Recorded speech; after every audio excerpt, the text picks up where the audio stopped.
your seatbelt. It's going to be a bumpy ride. Chrissie is hilarious. Chrissie, have you ever heard of the comedian Basha K. Ali?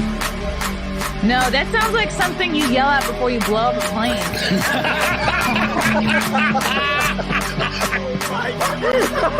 Basha K. Ali! 30 seconds remaining. But you know what good you say I doubt people stand up for something. I haven't been disrespectful to you at all. I was very confused by the title, Everything Everywhere All at Once, because that's also what we call it when Ash takes off his shirt.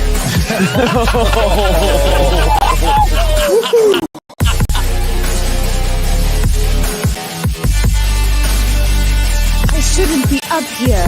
I should be in school on the other side of the ocean. Hello, boys and girls. Welcome to another episode of the Chrissie Mayr podcast. You can listen to this podcast everywhere. iTunes, YouTube, Spotify, SoundCloud, Rumble, Rockfin, Twitter, Twitch, Facebook even. And if you're not subscribed already, please like and subscribe to my YouTube channel. I am creeping up on 100,000. Can't wait to put that plaque right here. We'll see. I'm just happy to be here and happy to have our guest today, who has been on the podcast once before. But if you're not familiar with him, he's part of a cool new documentary on Netflix, which we'll get into. But before I bring him in, a word from our sponsor. That's fun to say. The Great U.S. Treasure Hunt. Ooh. The Great U.S. Treasure Hunt. We've delivered winners from all over the U.S., awarding thousands in prize money. We've hidden 10 coins in public. And for the first time, we give the clues to their exact location in a comic book format. 10 states, 10 coins, 10 clues, $10,000. One comic book. The Great U.S. Treasure Hunt. The hunt begins October 15th. Order now. thegreatustreasurehunt.com. You're probably asking yourself, what is the Great U.S. Treasure Hunt? It's kind of like, remember hide and go seek, remember scavenger hunts. It's kind of like that, except this time it's for money. The Great U.S. Treasure Hunt.com returns in 2024 with $10,000 in prizes up for grabs. They've hidden 10 coins in 10 states, and the clues to their exact location are hidden in a comic book, much like this one that mails October 22nd. The date was pushed back a bit because of all the hurricane shenanigans. But you can order now and use promo code CMP to save $5 off any package. Go to thegreatustreasurehunt.com for details. You can team up with hunters from across the country to split the prize money, $500 for the solver, $500 for the finder of the coin. The coins are distributed all over the country, so it's not like one area is favored than the other. There'll be 5 in states west of and east of the Mississippi, 5 different time zones. Either Hawaii or Alaska is guaranteed to have a coin. At least 2 states that border the Pacific Ocean, at least 2 states that border the Atlantic, 2 Gulf Coast states, 2 Great Lakes states, 2 state capitals, and only 2 states that border each other. Coins are hidden, not buried, so you won't need a shovel or a metal detector. Clues are in this comic book. 10 puzzles on 2-page spreads. You can use the text, the illustration, or possibly both together to solve for an exact, I'm not even showing the camera, to solve for an exact location in the U.S. Very exciting. The Great U.S. Treasure Hunt has given away over $40,000 in the past, and this year they'll be giving away at least $10,000 more. Coins are similar to challenge coins. Each has a unique serial number on the rim. All books will be mailed out via first-class mail on October 22nd. There's no day that's guaranteed that it will arrive, but depends on your local post office. No clues will be released on the website, YouTube, or any other social media for at least 2 months. So solve the puzzles in the book, partner with someone, and find the coin and enjoy your victory, guys. thegreatustreasurehunt.com. Use promo code CMP to save $5. How cool! Gives you a reason to just get out there. Just get out there in the world. You know who's also out there? Today's guest. He returns to discuss a very cool documentary that he is part of on Netflix. Welcome back to the show, the Philly captain, John. Chris, I got questions about the Great American Quest. Ask me. Is that book? Is that this year's book that you're Well, leaving? they gave me a dummy because Oh, okay. Because I was like, they you know what I'm going to do? I'm going to watch the beginning and pause and zoom in, and I'm gonna be there when they place the coin in the spot, and the game's over. I like it. Like, how could you pause it and do all this reading? But I don't know, people could do it. People do crazy things on the internet. Yeah, Yeah, that's a there's great couple idea. of- That sounds like a lot of fun. It is fun. It is fun. I want to do it. I think maybe I could find one before it gets cold. Well, if you use code CMP, I can save you $5. It just goes. Yes, you're right. Use Yeah. promo code CMP. Yes, thegreatustreasurehunt.com. There, I know that one of the winners found a coin underneath a slide in a playground. And sometimes they're attached, I don't know, to statues.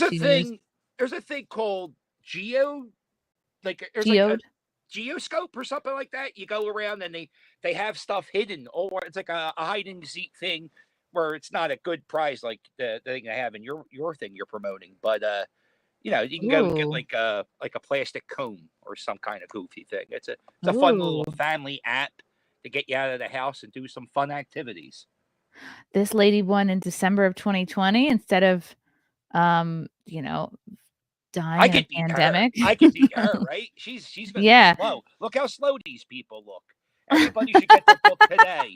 You're definitely, if you're definitely smarter than these people. You could definitely beat these people. Yeah, easily. Physically and mentally, I could beat them. They found this at a railway park in Santa Fe. This guy, what is he doing? He's a crossword like a crossword master. He traveled from New York to Boise and found a token under a children's slide. Oh, this is the guy. He was lurking in the playground and found it. No, not lurking. The clues led him there. Nashville. Oh, look at this big check. How exciting. And there's Jeff. He's one of the guys behind the Great U.S. Treasure Hunt. Yeah, this guy, Tony, won twice. Oh, man. Tony shouldn't get it. You should only win this once. It's not fair. They have not banned Tony from future hunts, I believe. I would get your order in now before Tony. We're talking about this comic book way too much. You got to beat Tony to it. He can't be winning a third time. Yeah, no. He can't go unchallenged. I'm pretty sure the motto for this year's comic book is "Fuck Tony." Get your. Don't let Tony win. Yeah. Order down. That's funny, John. Oh my God. I'm so sorry about last night. The Phillies lost against the Mets, knocking them out of a chance at the World Series. How do you feel? Did you predict this loss? I'm all right. The Phillies have been a sports team for 140 years, and they won a championship 2 of those 140 years. So that's the typical that's what usually happens. We usually don't win it all. So I tell you, it was weird this year because the Phillies were always in first place for the majority of the season. So like I didn't feel like we had to fight for anything. Like we were really good. So I really didn't care about the regular season because I thought, all right, we're in the playoffs. There's no stress. And then finally you get to the playoffs and it's 4 games and you're done. And it's just like, it happens so fast. So quick. Yeah. And you're like, as a fan, you want them to hit the ball. You want them not to go crazy as pitchers, but you can't control. I mean, you can control a little bit, but you can't do anything about a game happening in another state. So it was tough last night. It felt good for a while. And then when he hit the grand slam, Franny Lindor, he hit a grand slam and that was it. And yeah, that's it. Such is life. Now we get ready for Flyer season and Eagles. Fire season? Yeah. Oh, like making fires in the backyard? No, not fires. Flyers. Philadelphia. Oh, Flyers. Let's go, Flyers. Yeah, people haven't said that in this city in a long time, but I'm actually excited for the Flyers this year. I wanted the Phillies to win, even though, the Mets are a New York team. I just think the Philly team is a bit sassier. I think Philly fans are much sassier. Yeah, I agree. Like them better. We're better people. We're definitely more entertaining than Mets fans.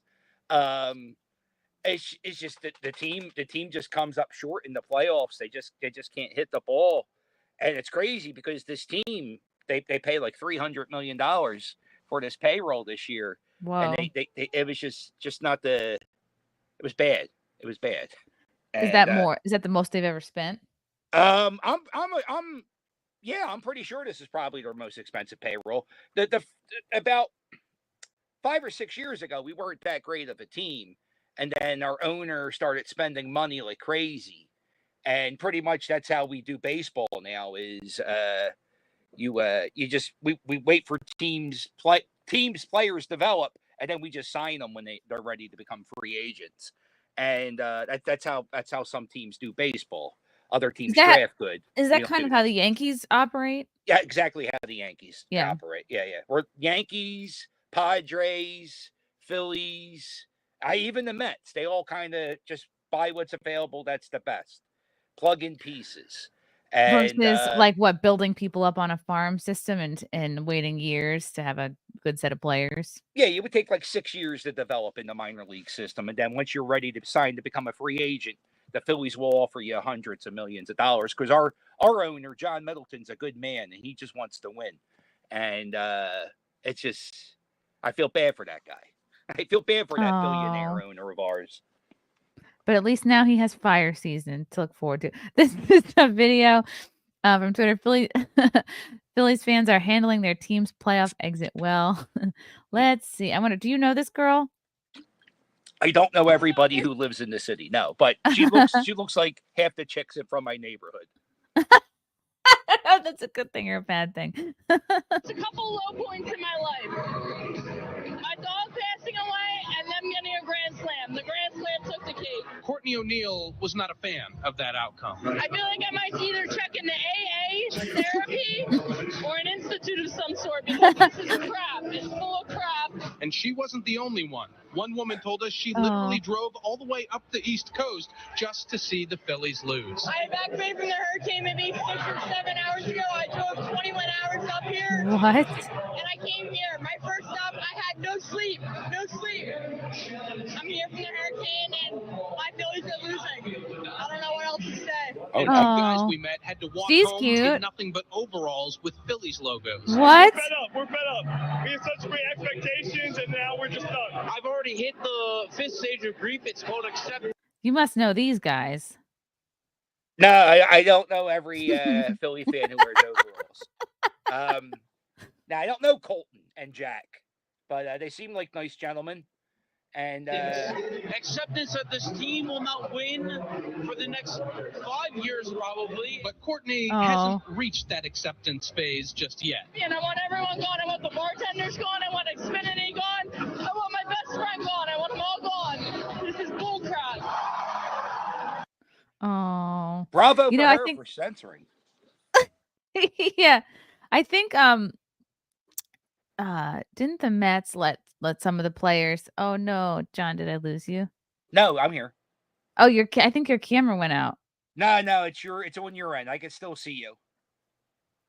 It glitched. Really? Can you hear me? I can hear you. I can't see you. I can see you. You're looking fine. You got the headphones on. You're just tilting your head 2 times, 3 times. Chat, can you see John? Let me see. I don't know what happened. Yeah, when you were playing the video back, I lost you for a minute, but the chat can't see you. What could we try? Oh no. No. You want to try leaving and coming back? When we do blowing that? on it? Yeah, try that. Okay, I'll be back. Okay. Guys. He'll be back. Do do do do do do do do do do do. This is funny. I'm gonna bring this back to share. This was under the video I just played. This is great. Worst fans in the world, take this L and enjoy it. It's the Liberty Bell looking sad. Oh. That's pretty brutal. Brutal. The pain of losing a baseball game tops losing. You should never want to pet again. You need a life or C, both A and B. I love seeing Philly fans in shambles. Oh. This is the reverse of 2007, 2008. Someone Find me her, please. Love her. I think I OD'd on Schadenfreude and watching this. Oh, Falcon Super Bowl loss F me up the same way. Is she on drugs? Oh, John is back. Okay, cool. Yeah. It works. Okay, I don't know what happened. Do you think the Phillies choked or it's just not their year? Or both? I don't think they choked. I think they've been performing that way for the last few weeks. Baseball is a sport where you got to be streaky and be hot at the right time. And the Mets are that team right now. They're pretty hot at the right time. So I don't know if it's choking. It's just what they do, and they just got caught. They stunk this week. That's a shame. They'd had a week off. They stunk, and now I'm getting ready for hockey season. Yeah, streaky and hot. Good for baseball, bad for underpants. Am I right? That's very right. That's fucking brilliant. Oh, it's Re-God. Hello, all. Hello, Re the frog. We have people in the chat that say hello. Okay, so tell us about this very exciting documentary that you are going to be a part of, the Trea Turner Netflix documentary. It's going to premiere in a week. Yeah, it premieres on October 18th on Netflix. We had the world premiere at the Telluride Film Festival on Labor Day weekend. And I think we're going to be doing something at the Philadelphia Film Festival sometime real soon. That hasn't been officially announced yet, but that's something that's coming. It's a 25-minute documentary. I think I told you about it last time I was here. Last time I was talking to you, but not a whole lot. The movie's about Trea Turner he's a player for the Phillies, and last year he was playing like garbage, kind of like how he did during this postseason.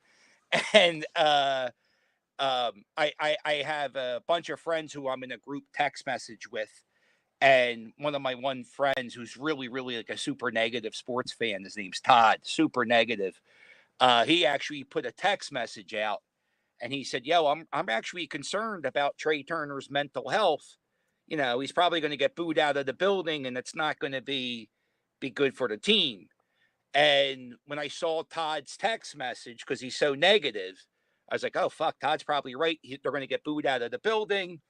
The Phillies are going to lose this homestand. They might not make the playoffs." So when I saw that text message, I put a video out on Instagram. And then that video was shared by Barstool Sports. And in that video, I said that we should give Trea Turner a standing ovation all weekend. Philadelphia fans, we have a bad reputation. We would have booed him out of the building. There were also other people throughout the city. There's a radio guy who was talking about it. There was a sports reporter who wrote about it. And all these individual people built up to this thing where 40,000 Trea Turner fans stood up and gave him an ovation. Oh, wow. Okay, I think this was the That's original the video. Yeah. video. Let's guys play in case you missed it the last time. Yo, cuz, can you do me a favor? If you're going to a Phillies game this weekend, let's not boo Trea Turner this weekend. Let's give him a standing ovation every time he comes to bat this weekend. My boy is in his head, and he needs some love. Not tough love, not right now. He needs love. So let's love Trea Turner this weekend and give him a standing ovation every time my man comes to bat. Come on, Trea. Let's go. Wow. And you motivated everybody to do just that. For that weekend, he got a standing ovation from, I would say, the majority of the baseball fans. Yes. And so after that video was made, there's another YouTube creator. His name's Baseball Doesn't Exist. He makes phenomenal baseball content. And he made a little short about the Trea Turner standing ovation. And the director of this movie is a guy named Ben Proudfoot. There's two directors, Ben Proudfoot and Kyle Thrash. And Ben was scrolling on Instagram and he saw that story. And he was like, I wonder what would make this guy make that post. So we set up an interview and I tell him the story. and pretty much the story is in 2012, I had a mental breakdown. I was going through a divorce, and there was a lot of craziness going on in my life, and I tried to kill myself. And in a time when I wasn't getting shown much compassion or love from a lot of people, my parents were there and they showed me nothing but love. And I know they're my parents, and that's what parents are supposed to do, but it was craziness what my parents were doing. And I tried to kill myself one time, and I had to go spend some time in the hospital. And the amount of support and love I got from my parents when I was going through that tough time made me feel very sympathetic for Trea Turner. So the movie is kind of the story, my story from 2012 and the Trea Turner story kind of combined. So yeah, it's actually, if you Trea Turner should thank you for not killing yourself, because he wouldn't have turned around if it weren't for you. Well, he only turned around for a little bit, but yeah, no. Yeah, I'm very happy I didn't kill myself. Me too. Life has been, I was in a very, very dark space over a decade ago. And when we had the movie premiere at the Telluride Film Festival, we had it played in this little theater, and there was like 200 people. And then after the movie was over, I had 6 real heart-to-heart conversations with people about mental illness. And I was kind of taken back by that, like how many people were sharing their story with me. And I was a guy who was in the military who suffers from PTSD. And I was telling him, like, I survived 2 shootings in Philadelphia. So I kind of, like, every time I hear a banging go, I always jump. And we were just talking. And I think it's being sold as a sports movie, but honestly, it's more of a mental health movie and a sports movie, which is good because everyone likes a good sports movie. But it's people. I think it's a good message, and I think people need to, need to hear that it's nice to be nice sometimes. Yeah, definitely. Did you expect the documentary to go deep into your story? Do you feel like there were moments or things that you maybe felt vulnerable or like overshared on that you? No. Okay. I see. I have a YouTube channel. It's called The Philly Captain, and in that YouTube channel, I kind of do what you do. I do live streams and I talk once in a while. I'm very open. I'm diagnosed bipolar. I have ADHD. I think I got a pinch of the autism. And I talk about it. Trifecta. Yeah. I don't hear anybody else really talking about it. And there are days when I can't get out of bed, and I go out and make a YouTube video, and I talk about how I couldn't get out of bed today because I have depression, but it's my job to make YouTube videos, so I do it. But I just tell people, like, you may see a lot of happy shit right now, but just know I feel kind of gloomy inside. And I appreciate them watching because it kind of keeps me out of my head. I'm very open with my mental illness. I grew up, I listened to Howard Stern and Opie and Anthony, and those guys didn't have any filter, and they really didn't hold anything back from their life. So I don't really know anything else but telling your story genuine in the way it is. So I don't have any regrets talking about anything because fuck, man. First time I ever had a panic attack, I didn't know what that was. I was like 30. I was in my basement doing laundry, and I had like this tightness on my chest, and I couldn't breathe, and I just had like this wave going up and down my body, and I didn't know what it was, and it was terrifying because nobody ever talked about that. So yeah, it's just just crazy things that I just talk about. I think people need to know these things. I think, like they said, 80 million Americans have depression. There's only 320 of us, so there's a whole lot of us. There's a whole lot of us that have depression that aren't aware of it.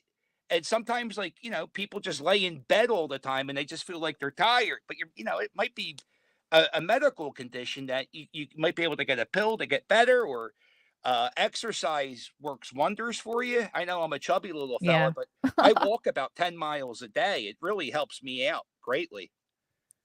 And you can tell that you've lost weight since that video that we just played. I quit drinking alcohol too. I drank last night. You guys lost? No, I quit drinking like last Thanksgiving. Oh wow. I was just I noticed I was getting puffy in the face again, and about 5 years ago I quit drinking, and I thought I had it handled, and I went like 3 years no beer, and then I was like, oh, I'm going to allow myself to have a beer, and then I had a beer, and then I had 2 beers, and then I was getting 3 beers, but the 3 beers were 25-ounce beers, so it was actually a 6-pack. Still And one then beer. I caught myself. I was getting ready to make a YouTube video about eggnog. I was going to make the best eggnog. And I'm driving around the city on a scooter, getting ready to make an eggnog video. And I'm like, I don't even like eggnog. I'm just using this for an excuse to drink alcohol. So I said, that's it. I'm done. No more alcohol, pussy. You got to. Oh. Yeah. So that's what I did. I just stopped doing that. And I'll smoke a jazz cigarette every now and then. I'm not sober. I'm not saying that. But I feel better when I don't drink alcohol. Jazz cigarette. I've never heard anybody call it before. That's funny. Oh yeah, Norm Macdonald called it that, and that's he's a That's genius. He's a genius. Wow, you're like eggnog. Nobody really likes eggnog. I think people go, all right, well, it's Christmas time and I want to get hammered, and this is here. You know what's So funny? why When not? I drink eggnog, it makes me feel like the holidays. Yeah, of course. Like Nobody's drinking eggnog in the summer. No, I just bought my first batch of pumpkin spice eggnog. It's horrible, but every year I buy eggnog. It's like I don't know, like heavy milk. It's not that great, but like I just do eggs. it. It makes me think of my grandmother. Yeah. Oh. Yeah, it's nice to think. sweet. So I'll drink this garbage and take a grandma. And did you say that you're facing a little bit of trouble with your YouTube channel? Yeah, so I had the world premiere of my movie, right? I'm on cloud 9. The day before my movie premieres, I get a phone call from the director of the movie, this guy named Ben Proudfoot. And he calls me. He goes, listen, it's going to be announced tomorrow that Barack and Michelle Obama are the producers of this movie. Whoa. And, yeah, I know. I don't want to talk politics, but they're No, the I'm just producers. surprised. I know they produced that one other movie. I didn't know they were getting into I it. think they produced about 10 movies. And Oh. this movie, so when I was flying to Colorado to go to the movie premiere, and I just get this news that Barack Obama and Michelle Obama I think it's called Higher Ground, they're the producers. And which means I don't know what. I've never met them. They've never been to my house, but they produced the movie. I think that just means they shop it around or whatever. And so I'm on cloud 9 or cloud 10, whatever it is. I'm really feeling good about myself. And then I'm at the airport and I'm scrolling around looking at my YouTube channel, which I've been working on for 6 years daily. And my channel's gone. I made a video about the naked bike ride in Philadelphia, something that I've covered multiple years. We have a bike ride in Philadelphia where people ride bikes completely naked. And it's a protest. It's a protest that you're allowed to film. You're allowed to on YouTube. If you look at it, if it's a form of protest and it's not filmed in a sexual manner, you can upload it. You know. So I've been doing it for years. You go back on my YouTube channel now. You can watch the naked bike ride from 2022. But what the way YouTube works now is they have like an AI thing when you upload it that checks your video. And there was so much nudity, and I uploaded a few videos that day because my camera wasn't. They just said, "Nah, fuck you. That's pornography. You're gone." Oh no. And the worst thing is with YouTube, there's no way you can get in contact with a human being. There's no human being you can get in contact. It's like you can tweet at Team YouTube, and if you make enough noise, maybe they'll respond to you there. But yeah, unless you're at a certain level where you have a partner manager, it's really difficult. So I told you who was producing the movie. They couldn't get through. Nobody could get through. None of my Hollywood people could help me. I had a viewer of mine who's a TV producer, figure out the CEO of Google's fucking emailed them, wrote a letter about why it's very important for the community of mental health in the city of Philadelphia for my YouTube channel to be generated, and he got my YouTube channel back. Wow. I was giving up. I was like, it's over. You know, my life is over. I didn't know how I was making money. It was fucking scary. That is scary. And so this is where I'm at now in life. Is I got to figure out what do I do now, because they did me dirty, and I can't keep doing this because they did me dirty. I have this weird thing, like I'm crazy. That's what the movie's about, is me being crazy. That YouTube fucked me. I can't keep working with them. I got to get out of here. I got to figure out what to do. But I just don't know what the next thing is. It's odd. Would it be another platform, or you just want to do something different? No, people wanted me to join. I heard you mention it. I never even heard of this website, Rumble. But when you upload to Rumble, you have to make an agreement that, like, if you share it to Rumble, if you share it to other places, they don't pay you as much. And I was like, I don't like that. I just don't. It made me feel weird. Really? Because I have content on there that I have in other places. The same exact stuff? Yeah, same exact. Oh. I think if you have like a non-exclusive deal with them, like if Rumble reaches out to you and say, we're going to pay you X amount to do exclusive content, that's one thing. But okay, it was just a lot, and I'm a little dyslexic, so I might have read it wrong. I was also in that stage when I get so angry, all I could see is red. You ever get that? Yeah. When you just give, like, you motherfuckers, what are you doing to me? But it's I can't. If it wasn't for my one viewer being working, he worked 8 hours trying to figure out the email. He had AI write the email so it sounded professional. He couldn't write it himself. Yeah, no, the guy's a fucking saint. But I couldn't do that. And the thing that gets me mad is I'm happy to have my channel back, but what about the other dickhead like me who has 50,000 subscribers? It's not a lot, but it's a nice little decent number. amount. Right. But they got 50,000 subscribers. They make one mistake, they lose their life's work. Or decades worth of work, and there's no one to get in touch with. There's no human being. It's very weird. Yeah, it is very weird. Well, shoot. I might know a guy. It's tricky because they really started since February cracking down on some people leading up to the election. But what you did wasn't even political. It was just it was I guess it's a political protest. But it was nudity, but right? There's no freedom of speech.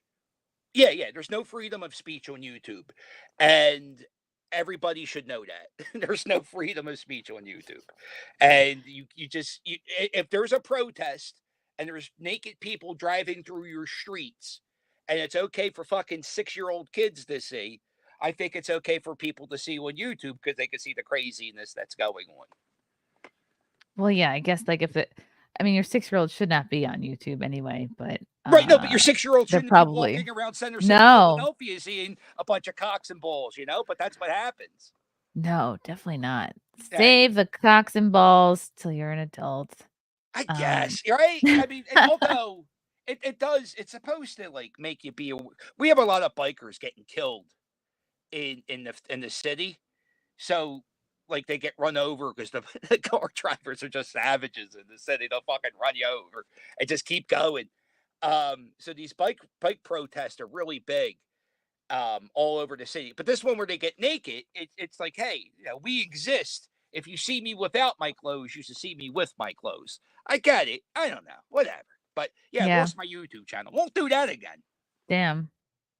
Well, now you know the difference. That is very scary though. And let's see. I don't know if you understand this. Oh, is this are they kind of making fun of this was from 2022. Mets season is over, roll credits, and then there was a response video. God, I guess are the Mets and the Phillies like arch nemesis now? I thought we're really bad rivals.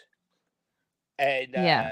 I make content, and part of the content when I do the sports thing is I turn up the persona just a little bit, where I'm like I'm annoying, but like I'm extra annoying, especially if you don't like the Phillies.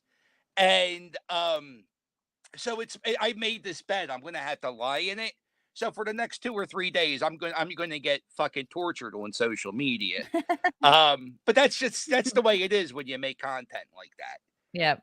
Yeah. Yeah. It's entertaining for sure. Let me see what this. So this was the first video from 2022. This was when the Mets lost. We're here together. We're all in this together, and we got this. We got this. Just smile and just know that we got this. Get your money, man. Life goes on. Oh, Mets meets Mets. The Mets would go on to collapse again. Pete Alonso would flee the country. Max Scherzer would retire from baseball. Jacob deGrom signed with the Lynn. Yeah. It's going so fast. Francisco Lindor still sucks. The Mets fans still brag about 101 wins. Steve Cohen would never financially recover. Oh, man. Congrats on the forgettable season. And then we have the quote tweet. Philly season is over. Roll credits. This is brutal. So we're right, go wrong. Oh, boy. This is the moment he hit the grand slam. Yeah. Fuck, man. Oh, rest in peace, Willie. Bryce Hopper has I know clutch. What does that mean? He's not clutch at Trea Turner's Not good in a crisis situation. Yeah. Although he's had several clutch moments. You know, he can't save them. Absolute clowns. Alec Boehm as a .054 batting average. Yeah. Nick Castellano as a deep drive to the left. Trea Turner as not Linder. Oh, Carlos Estevez as Edwin Diaz. Although Edwin Diaz didn't do good, so that's a bad. Edwin Diaz did well. He did, and we're clowns. You know, we're clowns. That's sad. Brutal. I tell you, my favorite part of the season every year is when the Mets get eliminated. So, like, I honestly, 2 years ago, the Phillies went to the World Series, and when we got to the World Series, I wasn't as happy as I was when the Mets were eliminated by the Padres that year. It's weird. Oh, wow. It's weird. So I hate the Mets, but they're a better team this year. And I think there's going to be some changes with the Phillies coming up. And, you know. Ooh, like what? There's going to be some new coaching changes. There's going to be somebody's going to have to get traded. We can't keep this core. We can't do this again. We've done this 4 years in a row now. We're gonna have to shake it up. Get some new pieces in here. Maybe some more veteran guys with I don't know, because we don't. Who would you trade out? Yeah, well, they'll figure it out. They got people to figure it out. I just sit here and wait and wait. And it's going to be a few weeks, or a few months. 6 months, I think, till baseball season starts. So there's no who would you want to see traded out? If you could pick 3 people. Oh, 3 people? We have 3 guys. We have Alec Boehm, Bryson Stott, and Brandon Marsh. These are 3 young guys that they're called the daycare. They call themselves the daycare. They act like little kids. When the Phillies win a game, the daycare comes up and they dump water on you. It's a whole thing. So somebody from the daycare is probably going to go, and that's going to break up something. There's a backup catcher named Garrett Stubbs, who I don't want to see anybody go. Let me say that. But these are guys that I think won't be back next year. And we're going to have to improve our bullpen. We don't have a lights out closer, so we have to figure that out too. I don't know. We'll figure it out. They got a few months. I think we should keep Brandon Marsh because I've grown really fond of his wet hair look. And Everybody. It's gross, but no, I love Brandon. Oh, you used to mock him for his beard and shit. I remember that.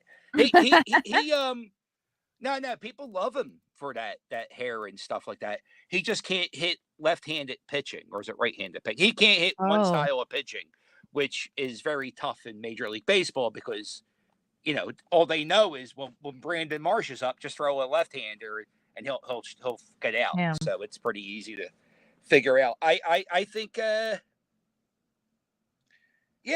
don't know. There's going to be some changes. There might be. I mean, I don't know if they're going to get rid of the manager, but the last inning, the inning where the guy hit the grand slam, he might have kept the other pitcher in a little bit too long. So it is what it is. It is what it is. Bree in the chat here thinks they should give me Bryce Harper for Nolan Arenado. Yeah, there's no Bryce Harper has it in his contract. There's no trades ever. No trades. You can't trade him. He can't be traded. That was the deal. So he is like a lifer. He is a lifelong That's Phillies the deal guy. he wanted. He said, I want $30 million a year. No trade clause. You can't trade me. That's it. We're stuck together. Wow. Yeah. Is that rare? Do most players go for something like that? The players will probably add a player option near the end of the contract. Bryce Harper is a little underpaid because he's he does pretty well. I also think he might be a little hurt, which could have been a problem this playoffs. But it's pretty rare to get rid of that stuff where you can not get traded because if you're at the last years of your career, you don't want to be stuck with a shitty team. Yeah. But, yeah. What do you think? Wait, he was hurt? Not I think he was a little tweaked. He was a little banged up at the end of the season. Yeah. Okay. Nothing too serious, but I have some sources with the team. Ooh. Yeah. He's cute. Well, they're not going to trade him anyway, but no, never trade him. Never trade him or Trea Turner. We're stuck with Trea Turner for another, I think, 10 years. And okay. It's a very long contract. And, so that's like the bulk of his. That's like basically the bulk of his career. He will be in his 40s by the time he's out of here. Yeah, he'll be in a wheelchair. He could be. He could be. But he hopefully he figures out he swings like a maniac. He when he swings the bat, sometimes he just has no control at the plate and he just hopefully one day I'll get to talk to him. Ooh, I hope so too. Do you think the Phillies would make a play for Juan Soto? No. No. That's a lot of money. That's a lot of money. We already have a lot of money, guys. I don't know if we have enough money for that guy. I think he's going to probably stay with the Yankees. You think so? Really? I don't know. I mean, it's going to be a lot of money. The Padres don't want him. I'm not really. I have not heard him coming to the Phillies from anybody. So he keeps mentioning, I'm a free agent. So there's whispers that maybe the Mets are going to try to go for him. Oh yeah. I mean, the Mets. I can see the Mets doing that. Sure. Oh, he would be really. Yeah. He's an asshole, so he'd be good there. Yeah, that way he doesn't have to leave New York, and then he gets to be the cat's pajamas. He gets to be the big fish. Well, you know what though? I don't follow New York media, but I don't think the Mets will ever get the same respect the Yankees get. No, definitely not. There's something you see a Yankees hat. Like when I see somebody walking with a Yankees hat, I go, "Oh, that's a normal New Yorker. That makes sense. This person roots for the team that wins a lot." And then you see a guy with a Mets or a Jets hat, and like, he's just being difficult. Guy doing? They haven't won anything since the '80s. You know, what a weirdo! This guy is a glutton for punishment. This guy's very loyal. Yeah, I guess. Yeah. The people who are Jets fans, I just don't understand. Like, you could just be a Giants fan. That Jets organization's weird. Well, people think with Soto, he really wants to be the best player on the team, so that's why he might. And he's even mentioned, like in the post-game interviews, like, "Well, I'm going to be a free agent," instead of being like, "Yes, showing his loyalty to the Yankees." You don't want a guy like that on your team. He kind of alludes to the fact, I'm going to be available soon. So I don't know. I think that's annoying. I think he should stay with Judge. They make each other better. Don't you want somebody better than you on the team to be constantly challenging you? But maybe he doesn't. Competition is good. If anything, I'm a fan of wrestling, and in the late '90s, the WWF had competition with WCW, and that's when the WWF was the best because it had competition.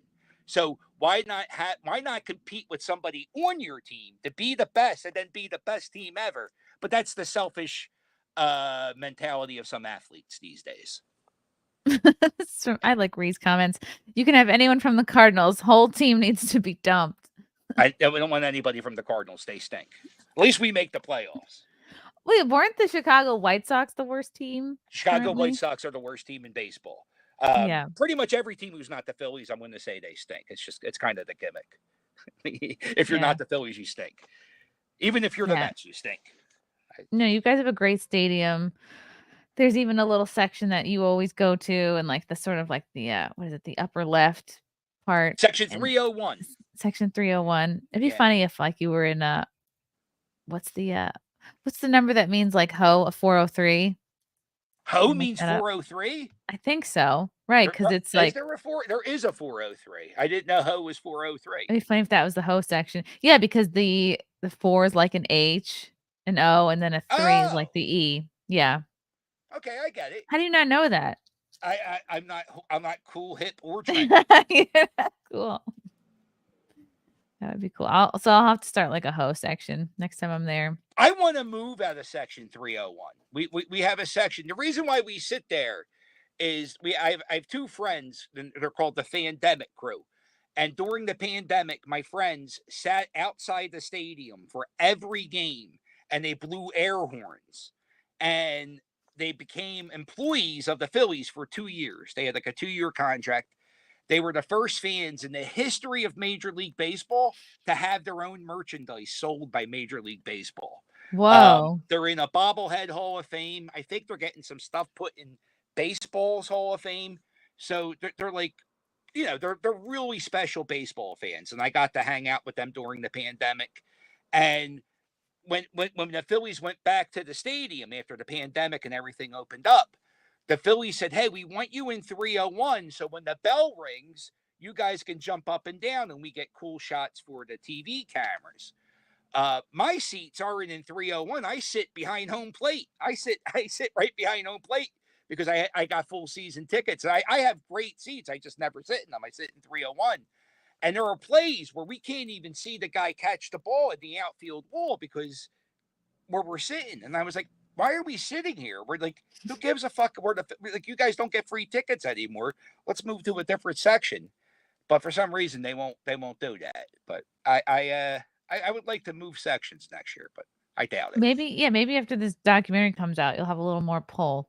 No, I don't want any pull. I'm not like Kevin Spacey, but I'm like Kevin Spacey in the movie American Beauty. I want no responsibility whatsoever. Oh, I thought you were saying I'm like Kevin Spacey and I'm a closeted homosexual. I am. I'm a very closeted. No, I can't like Kevin Spacey in American Beauty. He just doesn't want any responsibility whatsoever. And that's the way I like it. Let these guys make all the decisions. They run all the bus trips. I just show up with my camera. Yeah. Oh, okay. Frank's in the chat. He thinks the Yankees bleacher creatures have had merch. Individual human beings, not a crowd. Now, I think that's the difference that makes them like the bleacher creatures are a group. They have their own bobblehead too. Yeah, Frank, you might be there. I might have to call my friends liars now, but yeah, I wonder if the people in the Aaron Judge section have merch. I think that's what he's talking. They're the bleacher creatures. Okay. In the outfield, yeah. Yeah, the judges' chambers or something. Oh, judges' chamber. Oh, that's a whole other thing. They got a whole other. Yeah, there's a bunch of goofball fans in every stadium. I went to Oakland for their very last game at the Coliseum, and man, that was a good time. Their baseball fans were absolutely insane, and they have drums and flags and. I was just about to say, I highly recommend going to a game at the Oakland Coliseum, but you can't.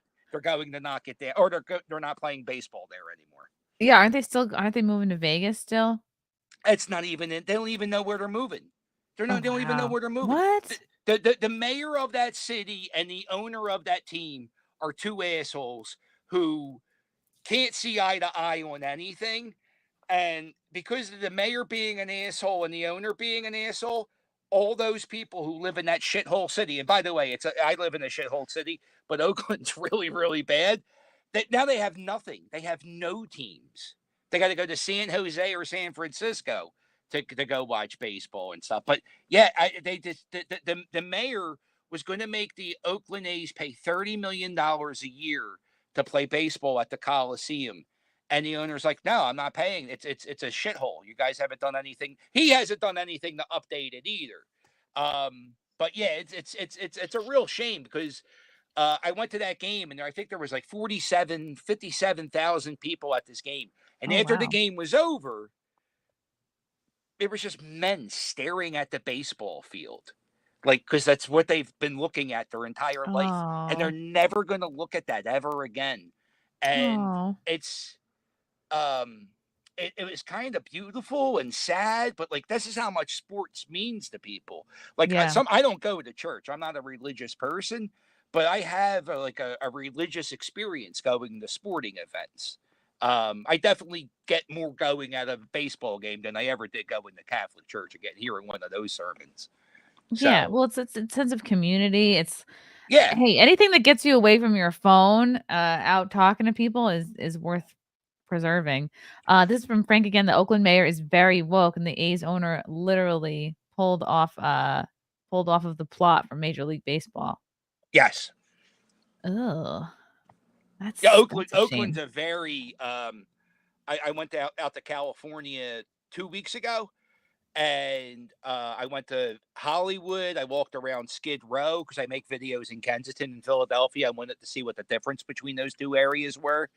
And I was very surprised from California. Not just Hollywood and LA, they were pretty nice, but Oakland is just like a ghost town. There's nothing going on there. It's very weird. Like to get into the hotel, you had to get buzzed in. You had to show your card to your key to the hotel to get buzzed in. And that's a lot of hotels are like that. Is that how it is? If you're in not such a great neighborhood, they'll have you do that. But the thing about Oakland is I don't think there are any, like everything's either vacant or dangerous. Damn, it's very sad. Weird. Philadelphia I think that's the case with most major cities. It's weird how many vacant stores there are. How many vacant stores? Like there's so many vacant stores now, and the amount of homeless people. It was a lot. The big difference between California and Philadelphia, the homeless people, was the tents are 3-4 times the size in California, and it looks like people are able to set up and live. And you got to go somewhere, you got to do something, but it's like you can't walk on the pavement in LA in some parts because the tents take. So I'm walking in the street, and I'm like, this is crazy. It's next to a police station. It's really It's really weird how many of the major cities are so vacant now. I really feel like there's something going on with real estate, and you're going to see this crazy real estate. Oh yeah, they want to lower the value and buy it all up. But the values aren't going down though. That's the thing. You go to Kensington, where the biggest open air drug market in the United States, and the shithole row homes are going for $400,000. I don't get it. I just don't get it. You're going to pay $400,000 for a row home. You're going to get your car broken into every other week. People are going to shit on your steps. People are going to OD, die. You're going to see, you might get shot. $400,000. It's crazy what real estate is. Who's buying that? Some people, a lot of people. I saw I saw a video on YouTube. I wish everybody would say that instead of saying I do research. I was doing some research. I was watching YouTube, and this one guy said, "Hey, that's research." the guy, this guy Andrew Sullivan. I forget. Channel 5 is his YouTube thing. He made a video about Kensington and how all the properties getting bought up by Temple University. Right. Temple I saw that. Yeah, Temple University has been fucking over this city for decades, almost a century. So it's not alarming to hear that. Colleges aren't making money anymore, so maybe that's their new scam is to get into real estate. Yeah. Okay, so Frank had a spelling error before. The Oakland mayor was pulled off of the plot for the movie Major League because he's such an a-hole. Jokes don't go over with auto corrections. It's just No. yeah, it's just you had that one moment, Frank. You fucked it up, bud. Yeah, well, better luck next time. Yeah, it's funny about Skid Row. The first time I went to LA, I had a comedy show like at a venue called the Moroccan Lounge, which is right near Skid Row. And I remember I went with like another girl that was on the show. We went out to like Flyer before the show, and she was like, my God. I wouldn't. She's like, we really should get out of here. I was like, what? I was like, we're trying to get some last minute people to come in, and it was also March 6th or something of 2020. So like a whole bunch of people that were supposed to come got scared off from the. That was the beginning of it. Yeah. I remember I was on stage making jokes about how I had a bunch of fans coming in off a cruise ship. Like that's when they were the cruise ships were getting marooned. You know, they weren't letting them dock. Yeah. And now I remember there was a little English couple that we were watching on a cruise ship. There was a cruise ship somewhere in Australia, and we were watching this little British couple on a cruise ship getting stuck. And I think they died. I think they fucking died. And yeah, it was crazy. The beginning of that whole thing was crazy. And then, like, I remember Philadelphia. Everybody had to close down in the state of Pennsylvania. But Philadelphia stayed open 2 days longer for St. Patrick's Day. Doesn't make any sense. If we're not supposed to. I remember that. What the fuck? I think we were doing a show in Philly at around that time. And yeah, people were talking about how Philly wasn't shutting down. And we were like, this is awesome. Philly wasn't shutting down. And then they were the last ones to open. They actually had a shutdown after everything opened up. They're like, no, we're going to shut down again. You motherfuckers, stop it. Yeah, I forget, Frank, if you're still in the chat, I forget the name of the venue but like Compound Media had a show. I think it was called the Philly Comedy Club. It was in a cigar lounge / bar. Oh, Punchline Philly? Oh, maybe. Yeah. Because I saw the Chip Chipperson podcast at the Fillmore. Definitely not there. That's where a comedy club, right? That's where successful people go. Yeah, this was like I think you like walk upstairs and it's like a cigar lounge, but also bar. I was thinking about getting into stand-up comedy after you took my channel. I don't know. It was just I don't want to go through the torture of the open mic nights, man. You just sit. You really don't have to. You could just like put videos on TikTok, and that's how Matt Rife blew up. Yeah, I don't know. I don't feel like that's. You got to pay your dues. Otherwise, when we talk about TikTok comedians, you're going to always bring up Matt Rife because he didn't do it the right way. Well, he did it though, and now he sells out tours. He's got a special on Netflix, right? Oh yeah. Yeah. So do I. October 18th. Yes, October 18th. It's coming out on Netflix. It's only a 25-minute movie too, so it's like perfect if you got short attention span. It's fantastic. That's perfect. Yeah, and I know there's no people get when I said Obama's producing. It's not a political movie. It's not. There's no politics in it whatsoever. People are like, fuck him. I'm like, no. There's no politics. Hollywood is run by money, and you just need people to pay for stuff. And like I said, but yeah, it's a very, very good movie. I'm very, very happy with it. Oh, that's great. I can't wait for people to see it because it will a lot of people are like, Trey Turner doesn't deserve this movie. Trey Turner, really? The way the Phillies played, there's no reason to have a documentary about this. And I'm like, just would you wait for the movie to come out, please? Before see what it's actually about. Yeah. Yeah. But I mean, it's also being sold as the Trey Turner movie. So I get it. It's just like, just wait, guys, please, promise. It's a good movie. Make you feel good. Or maybe not. Maybe make you.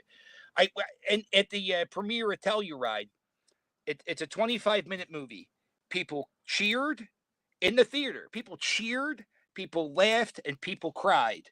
And I had a director of a movie say, I've never seen a short film get all three of those emotions. Wow. So it's a good movie. I confidently say that. It's called The Turnaround. It premieres October 18th on Netflix. Ooh, it's how the ovation, orchestrated by superfan John McCann, helped turn around Turner's season. Oh, and turnaround. That's like it's also turnaround. Yeah. It's first time I heard it, I was like, oh, I don't know if I like the title. But then if you see the movie, they say it a few times. So yeah, it makes sense. Wow. They I'm filmed. excited. We filmed 40 hours worth of content for 25 minutes. Wow. It's and you don't get paid to make documentaries. That's the Right. fun thing too. You just because you can't, I don't know. They don't want you to have a bias or be a performer.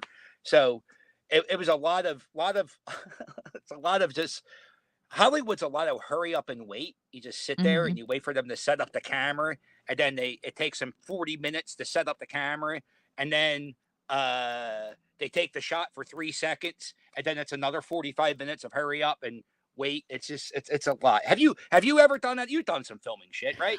Oh yes, I've been an extra. No, yeah, I've done some things. It's you're there a lot for just setup. It's insane.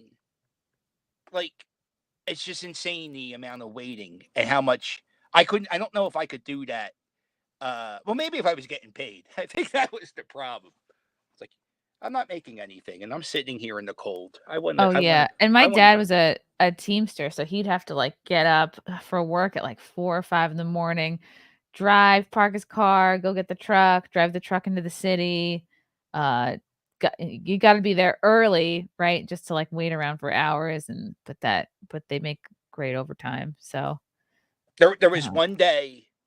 I guess this isn't as rough as a teamster riding a truck, but I I had to get up at 6 a.m. and I had to drive through rush hour traffic and sit in a parking lot for 45 minutes to drive past a billboard that we drove past 3 times, and it took about 3 hours to film. We did not use any of that in the movie. There's so much that we didn't use in the movie, and there were times we were filming stuff, and I was like, guys, I know for a fact we're not using this. What are we doing with our lives? let's get on with our life. I was very bitch. I didn't see the big picture. It's I just saw my time was valuable and they were taking way too long. Yeah. They were like, this guy's got nothing to do. Yeah, meanwhile, if I'm not filming, I'm losing my goddamn mind. Yeah. Here's a little snippet. I wonder if this is going to be in the film. Probably. The standing ovation. For the Phillies, number 7, shortstop. Look at Trea Turner. Everybody here is standing. Trea Turner nodding. Almost looks like he's nodding his head to the music, but I think acknowledging the reaction. Aw. All because of you. And there was a few other people who played part in it. I don't want to take. There's one guy. There's a radio host in the city who took all the credit for this and didn't give me any recognition whatsoever. Oh, right. The radio guy. Yeah. So for the last year, I've been like tortured online. People have been calling me a liar. People have been like saying, "Oh, you had nothing to do with it." The people who made the movie did research. I had to send them my text messages and show them the times. Like they wouldn't have made this movie if I just stole the idea off of somebody. Yeah. But this radio host, whose name I will never say, because he never said my name until it was announced that the Obamas were producing my movie. He saw for a year people were calling me a liar. That radio station put out tweets saying that they were the lone reason and nobody else had anything to do with it. Dude, they put out tweets saying they were the only reason. Meanwhile, the guy on the radio has told me privately that he knew I played a part in it. And he's also given credit to other people. Meanwhile, last year in the playoffs, he's going in the locker room. He's doing all these TV interviews, not giving anybody else any credit. Damn. What's the radio station? I don't want to say. Okay. I don't want to give him any airtime. It's a sports station in Philadelphia, and I just don't. They don't talk about me. I'm not going to talk about them. Although I am going to talk about them. I'm writing a book about it. I have about fucking pages and pages about how they just sat there and watched me get tortured. They watched me get tortured, and they didn't do a fucking thing. And then finally, So they announced that the movie's going on Netflix, and I'm in California doing stuff. I'm in California in the Netflix office, and I'm getting sent clips from the radio station bashing the movie that they didn't see. These motherfuckers didn't see the movie. Matter of fact, the guy who took all the credit, he's in my movie. He's in the movie. He knows he's in the movie. I've told him he's in the movie. He interviewed with the director. I don't know why he won't tell people that. But he just doesn't. He's horrible at PR. He doesn't know how to do it. But yeah, so this guy's watching me get tortured on the internet and won't say a thing. And then I had to slide into his DMs. I was like, hey, dickhead, this movie's about how I tried to kill myself, and your fucking radio station's bashing me. Can we stop it, please? And he put out a statement, and in that statement, he got my name wrong. So, of course. That's all you need to know about the guy. He couldn't even get my name right. Jerk. Yeah, well, yeah. I hope he's very jealous of you. It was very weird, the silence. And then not only the silence, the fact that they would tweet that they were the lone reason when they know they weren't. And it's causing all this backlash to this movie with a beautiful message. But I'm not going to talk about. I saved this just for you, because I'm not talking about this anywhere else. Just the book. Wow. And I figured, since I'm going to be talking to people all next week, I don't know them. I actually know you. Like we've had conversations before, so I just talk about this with you. Oh, thanks, John. Yeah, I feel you special. get the scoop. You get the scoop. You guys in the chat should feel very honored that you're getting the Philly captain scoop here. Yeah, fuck those guys. Yeah, no, fuck them hard. Fuck them real hard with a spiked dildo.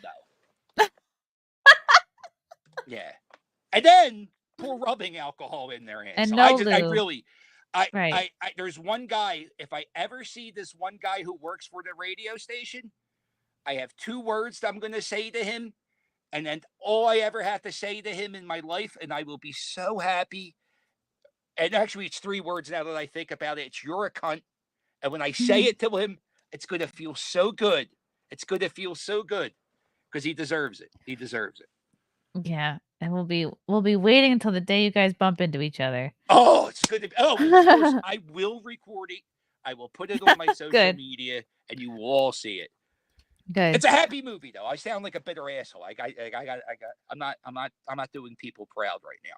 I didn't tell you this, but my husband and stepson went to a Yankee game, and they bumped into who, Zach my good Campbell. friend Zach Campbell. I thought, when I lost my YouTube channel, Zach Campbell actually reached out to make sure I was feeling good. No way, really? He knows. Like if you lose your baby, it's fucked. Very nice of him, but wow, okay. He did some crazy shit since last time we spoke. So what did Frank do when he met him? I'm sorry. His stepson, like, they took a picture with him, and then he's 13, but he could tell, like, I think he was just smiling. He was just smiling for the photo, and then wasn't a nice person in real life. Like he could get the sense of that from him. Yeah, it's. You meet people. It's tough sometimes. Like people want you to be smiling all the time. That's true. I'm sure I come off horribly sometimes to people, or like there was a musician who I don't know who my kid was just telling me about this. There's a musician who said, I don't like taking pictures with people touching me. It's creepy. People are creeps sometimes. And people are giving this performer backlash about that. And I'm like, I don't know. Sometimes really, I'm always hugging people in a picture. I'm like, you want a picture of me? Especially after a show. I'm like, get in here. Yeah. Maybe I'm the creepy one. Sometimes people are creepy. Like, I'll have people take pictures of me, like, at a bathroom stall. Or people like, wait, let me zip up first. But the thing is now I have to piss in the toilets I can't piss at a urinal anymore. Oh yeah, you can't have your back exposed. But I have my jersey on. It says captain, so I gotta piss in there. Otherwise, people will try to take a picture with me while I'm pissing. I'm like, guys, let me put the cock away at least, please. It's But yeah, sometimes people will take pictures of me like a few sections away, and I'm like, oh, that's kind of weird, man. Just come up and It's like say hi. paparazzi. Yeah, Yeah. yeah. I like to know when I'm being watched, and when I'm not aware of it, it's weird. Yeah, But so yeah, you can know what face to he's make. he's very. I don't know if he's diagnosed with autism, but I'm I'm sure pretty he's got sure. something. I'm pretty sure he's all about his channel, his balls. When I was at the last game at Oakland, he wasn't there, and I found that surprising. But then I thought about it. There's no way to get any balls at that stadium. It's not built to catch home run balls. Oh, okay. So it's no fun. It's no fun. For him, it's not about the game. It's about the balls. He also he did a copyright thing on somebody who made like a video about him, and like he got a guy's YouTube channel taken down. And as a Wow. YouTube creator, that's kind of like the ultimate no-no. Was it straight up copying? No, that guy took a video and like bashed him. Okay. Like took apart his video, saying it's like he's the most hated guy in baseball. And you know, I got people who make videos about me too. And you know, I choose. This is what I do. Call me crazy. I just don't watch them, and I Right. don't let it bother me. But when he watches it, and then he reported it to YouTube, I'm like, dude, you can't do that. People, if you're going to put content out, people are allowed to take your content and then voice over it, and say Transform whatever. it. Yeah, they can't just Yeah. straight lift it. Right, and that's nobody's done. That's what he claimed the guy did, and you know, that's fucked up. So I'm back to bashing him, kind of. Yeah. Not as bad as it used to be, but yeah, it's yeah, it's tough. It was very nice of him to reach out for me, but yeah, he could be an asshole, I guess. Yeah, that's fair. That's fair. I wonder if he's got like a storage unit full of baseballs yet. I wonder where he puts the baseballs, right? You know what? He was at a game in Baltimore, and some dude, he was going to catch a ball, and this real big dude fucking like elbowed him so he couldn't catch it. And a lot of people applauded that guy. And I was like, Oh, really? Yeah. And I was like, dude, yell at him, harass him, heckle him. I get that. Putting hands on somebody, trying to catch a baseball who could be autistic. I don't know, man. It's a little bullying, a little bit of a bully, but I get why people don't like him. But yeah, it's tough. It's tough. Yeah, don't put hands on somebody, but I can understand being annoyed at him because if you think he's taking the baseballs out of like little kids' hands that are going for it.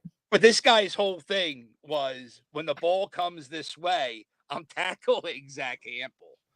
and it's I feel horrible laughing at it, but it's kind of funny. It would make funny. a funny like comedy sketch if you. They should do a Netflix special about Zach.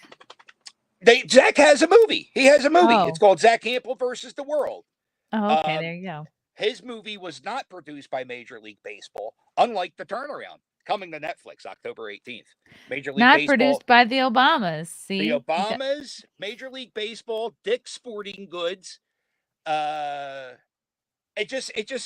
kept adding more and more producers on, and then yeah, it's very legit.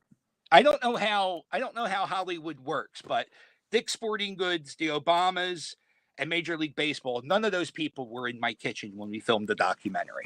Oh. Yeah. Did you get like a swag bag? What was the premiere like? Was it? Oh, I tell you right. I got a swag bag. Yeah, I got actually I got a backpack with books and movie shit and I met the South Park guys. I got to hang out with Will Ferrell for about 5 minutes.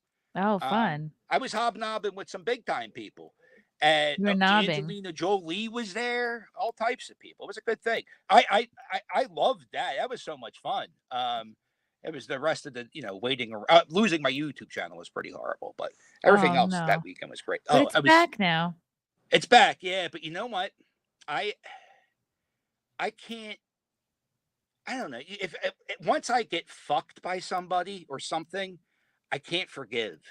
It's hard for me to forgive. I've had over 65 jobs in my lifetime, and I quit once I feel like I'm wronged. I'm crazy. Like that's what the No, I movie's understand. About. Yeah, It's like you don't want to invest in something that doesn't feel like solid to you. If they don't believe in me why would I believe in them? And like I worked in so many retail jobs where they want you to do more and pay you less and work extra hours, but not do this. And I'm just not about that. If you're not gonna, if you're gonna fuck me in any way, I'm out. Oh yeah, I And remember my last day job, like after my mom died, my boss was like, what might take your mind off the death is coming back to work. Like I think I was able to get 3 days off for bereavement. Like he like convinced me down to just taking one, and I was like, this fucking asshole. And like in retrospect, I was like, I should have taken more time. I was devastated. yeah, that's horrible. I remember I had my father-in-law die, and it was my ex-father-in-law, but I was just newly divorced. It wasn't that my father-in-law died. My kids needed to be around me because my ex-wife at the time was a fucking wreck. So my kids needed me. Like I needed to be home to be there for my kids, but my job was like, no, no, no. Technically, you're not even, you get one day. And I'm like, no, I'm not doing that. My kids need me. I'm sorry. I haven't worked for somebody besides myself in like 4 or 5 years. And this is the longest I've ever had a job because I like my boss. My boss isn't an asshole. Actually, YouTube fucked me, but like working for myself, doing my own schedule, making videos and content about stuff I find interesting. It's a lot better for my mental health than going into a job and working, 10 to 6 and then coming home, eating dinner, going to bed and just doing it again. Getting caught in that cycle of it's kind of like the Matrix almost.